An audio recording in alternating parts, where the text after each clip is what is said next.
Hello ಸ್ನೇಹಿತರೆ, welcome back to my channel. ಸ್ನೇಹಿತರೆ, ಇದೊಂದು ಮೋಸ್ಟ್ ರಿಕ್ವೆಸ್ಟೆಡ್ ವಿಡಿಯೋ. ತುಂಬ ಜನ ನನಗೆ ಕಮೆಂಟ್ ಮಾಡಿ ಕೇಳ್ತಿರ್ತಾರೆ. ಅದರಲ್ಲೂ ಸ್ಪೆಷಲಿ ಆಫೀಸ್ಗೆ ಹೋಗುವಂತಹ ಮಹಿಳೆಯರಾಗಿರ್ಬೋದು, ಕಾಲೇಜ್ಗೆ ಹೋಗುವಂತಹ ಹುಡುಗಿಯರಾಗಿರ್ಬೋದು, ಅವ್ರಿಗೆಲ್ಲ ಸಹ ಕೂಡ ಹೇರ್ ಆಯಿಲ್ನ ಹಚ್ಕೊಳ್ಬೇಕು ಅಂದ್ರೇ ಆಗೋದಿಲ್ಲ. ಯಾಕೆ ಅನ್ನೋದಾದರೆ, ಹೇರ್ ಆಯಿಲ್ನ ಹಚ್ಕೊಂಡಿದ್ದಾದ ನಂತರ ಫೇಸ್ ಎಲ್ಲ ಸಹ ಕೂಡ ತುಂಬ ಒಂದು ರೀತಿ ಆಯಿಲಿನೆಸ್ ಆಗಿರ್ಬೋದು, ಮತ್ತು ತುಂಬ ಡಲ್ಲಾಗಿ ಕಾಣಿಸುತ್ತೆ. ಒಂದು ರೀತಿ ಬ್ರೈಟ್ನೆಸ್ ಸಹ ಕೂಡ ಇರೋದಿಲ್ಲ ಫೇಸಲ್ಲಿ. ಸೊ ಆ ರೀಸನ್ಗೆ ಆಯಿಲ್ ಅಪ್ಲೈ ಮಾಡ್ಕೊಳ್ಳೋದನ್ನು ಆದಷ್ಟು ಅವಾಯ್ಡ್ ಮಾಡ್ತಾರೆ. ಸೊ ಯಾವುದೇ ಒಂದು ಹೇರ್ ಆಯಿಲ್ ಇಲ್ಲದೇ ನಿಮ್ಮ ತಲೆ ಕೂದಲನ್ನು ಆರೋಗ್ಯಕರವಾಗಿ ಬೆಳೆಸೋದಕ್ಕೆ ಆಗಿರ್ಬೋದು, ಹೇರ್ ಫಾಲ್ನ ಕಡಿಮೆ ಮಾಡೋದಕ್ಕೆ ಈ ಒಂದು ಹೋಮ್ ರೆಮಿಡಿ ನಂಬರ್ 1 ಆಗಿ ಕೆಲಸ ಮಾಡುತ್ತೆ.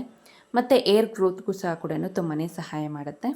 ಸೊ ಬನ್ನಿ, ತಡ ಮಾಡ್ದೇನೆ ಈ ಒಂದು ಹೋಮ್ ರೆಮಿಡಿನ ಯಾವ ರೀತಿಯಾಗಿ ರೆಡಿ ಮಾಡೋದು ಅಂತ ಈ ವಿಡಿಯೋನಲ್ಲಿ ನಾನು ನಿಮಗೆ ತಿಳಿಸ್ಕೊಡ್ತಾ ಬರ್ತೀನಿ.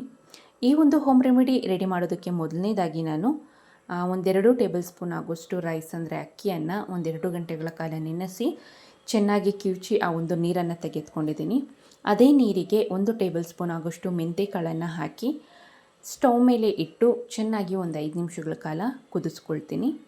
ಮೆಂತೆಕಾಳಾಗಿರ್ಬೋದು ಮತ್ತು ರೈಸ್ ವಾಟರ್ ತುಂಬಾ ಒಳ್ಳೆಯದು. ನಮ್ಮ ಸ್ಕಿನ್ಗಾಗಿರ್ಬೋದು, ಹೇರ್ಗಾಗಿರ್ಬೋದು ತುಂಬಾ ಒಳ್ಳೆಯದು. ಮೇಯ್ನಾಗಿ ಏರ್ ಗ್ರೋತ್ಗೆ ತುಂಬಾ ಹೆಲ್ಪ್ ಮಾಡುತ್ತೆ. ತುಂಬ ಜನಕ್ಕೆ ತಲೆ ಕೂದಲು ಉದ್ದ ಇದ್ದರೂ ಸಹ ಕೂಡ ತುಂಬ ತೆಳುವಾಗಿರುತ್ತೆ. ಸೊ ಅದನ್ನು ದಟ್ಟವಾಗಿ ಮಾಡೋದಕ್ಕೆ ಆಗಿರ್ಬೋದು, ಏರ್ ಫಾಲ್ನ ಕಡಿಮೆ ಮಾಡೋದಕ್ಕೆ, ಓವರಾಲಾಗಿ ಹೇಳಬೇಕು ಅನ್ನೋದಾದರೆ ಹೇರ್ ಆಯಿಲ್ನ ಹಚ್ಚದೇ ನಿಮ್ಮ ತಲೆ ಕೂದಲನ್ನು ಆರೋಗ್ಯಕರವಾಗಿ ಬೆಳೆಸೋದಕ್ಕೆ ಈ ಒಂದು ಹೋಮ್ ರೆಮಿಡಿ ನಂಬರ್ 1 ಆಗಿ ಕೆಲಸ ಮಾಡುತ್ತೆ. ಅದರಲ್ಲೂ ಸ್ಪೆಷಲಿ ಮೆಂತೆಕಾಳು ನಮ್ಮ ತಲೆ ಕೂದಲಿನ ಆರೋಗ್ಯಕ್ಕೆ ತುಂಬಾ ಒಳ್ಳೆಯದು. ಸೊ ಇವಿಷ್ಟನ್ನು ಹಾಕಿದ ನಂತರ ಚೆನ್ನಾಗಿ ಕುದ್ದಾದ ನಂತರ ತಣ್ಣಗಾಗೋದಕ್ಕೆ ಬಿಟ್ಟು ಅದನ್ನು ಸ್ಟ್ರೈನ್ ಮಾಡ್ಕೊಳ್ಳಿ. ಸ್ಟ್ರೈನ್ ಮಾಡಿದ ನಂತರ ಈ ಒಂದು ನೀರನ್ನು ನೀವು ಒಂದೊಳ್ಳೆ ಸ್ಪ್ರೇ ಬಾಟಲ್ ನಿಮಗೆ ಸಿಗುತ್ತೆ. ಆ ಸ್ಪ್ರೇ ಬಾಟಲಲ್ಲಿ ಹಾಕಿ ಡೈಲಿ ನೀವು ಏರ್ ಆಯಿಲ್ನ ಏನು ಹಚ್ಕೊಳ್ಳದೆ ಇದ್ರೂ ಪರವಾಗಿಲ್ಲ, ತಲೆಗೆ ಸುಮ್ಮನೆ ಸ್ಪ್ರೇ ಮಾಡ್ಕೊಳ್ಳಿ. ಇಲ್ಲ ಅನ್ನೋದಾದರೆ ಒಂದು ಕಾಟನ್ನ ತೆಗೆದುಕೊಂಡು ಅದನ್ನು ಈ ಒಂದು ನೀರಲ್ಲಿ ಡಿಪ್ ಮಾಡಿ ಎಲ್ಲೆಲ್ಲಿ ಅಂದರೆ ತಲೆ ಬುಡಕ್ಕಾಗಿರ್ಬೋದು, ತಲೆ ಕೂದಲಿಗೆಲ್ಲ ಸಹ ಕೂಡ ಹಚ್ಕೊಂಡು ಸ್ವಲ್ಪ ಫ್ಯಾನ್ ಕೆಳಗಡೆ ಆಗಿರ್ಬೋದು, ಇಲ್ಲ ಅನ್ನೋದಾದರೆ ಹೊರಗಡೆ ಬಿಸಿಲಿಗೆ ಆಗಿರ್ಬೋದು ಸ್ವಲ್ಪ ಡ್ರೈ ಮಾಡಿಕೊಂಡು ಕೂದಲನ್ನು ನಾರ್ಮಲಾಗಿ ನೀವು ಡೈಲಿ ಯಾವ ಒಂದು ಹೇರ್ ಸ್ಟೈಲ್ ಮಾಡ್ಕೊಳ್ತೀರೋ ಸೊ ಅದೇ ಒಂದು ಹೇರ್ ಸ್ಟೈಲ್ನ ಮಾಡ್ಕೊಳ್ಬೋದು ನಾರ್ಮಲಾಗಿ. ಇದನ್ನು ಹಚ್ಚಿದಾದ್ಮೇಲೆ ಹೇರ್ ವಾಶ್ ಮಾಡಬೇಕಾ ಅನ್ನೋದು ಏನೂ ಇರೋದಿಲ್ಲ. ಇದರಲ್ಲಿ ನಾವೇನು ಕೆಮಿಕಲ್ ಯೂಸ್ ಮಾಡಲಿಲ್ಲ. ನೀವು ಹೇರ್ ವಾಶ್ ಮಾಡಿಲ್ಲ ಅಂದರೂ ಪರವಾಗಿಲ್ಲ, ವಾರಕ್ಕೆ 2 ಬಾರಿಯಾಗಿ ಏರ್ ವಾಶ್ ಮಾಡಿಕೊಂಡು ಈ ಒಂದು ನೀರನ್ನು ಡೈಲಿ ನೀವು ತಪ್ಪದೇನೆ ಬೆಳಗ್ಗೆ ಹೊತ್ತು ಕಾಲೇಜಿಗೆ ಹೋಗುವಾಗ ಆಗಿರ್ಬೋದು ಮತ್ತು ಆಫೀಸ್ಗೆ ಹೋಗುವಾಗ ಡೈಲಿ ಹಚ್ಕೊಂಡ್ರೆ ಸಾಕಾಗತ್ತೆ.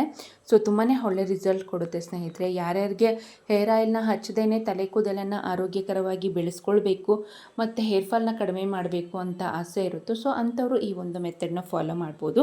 100ಗೆ 200% ನಾನು ಗ್ಯಾರಂಟಿ ಕೊಡ್ತೀನಿ, ತುಂಬ ಒಳ್ಳೆ ರಿಸಲ್ಟ್ ಕೊಡುತ್ತೆ.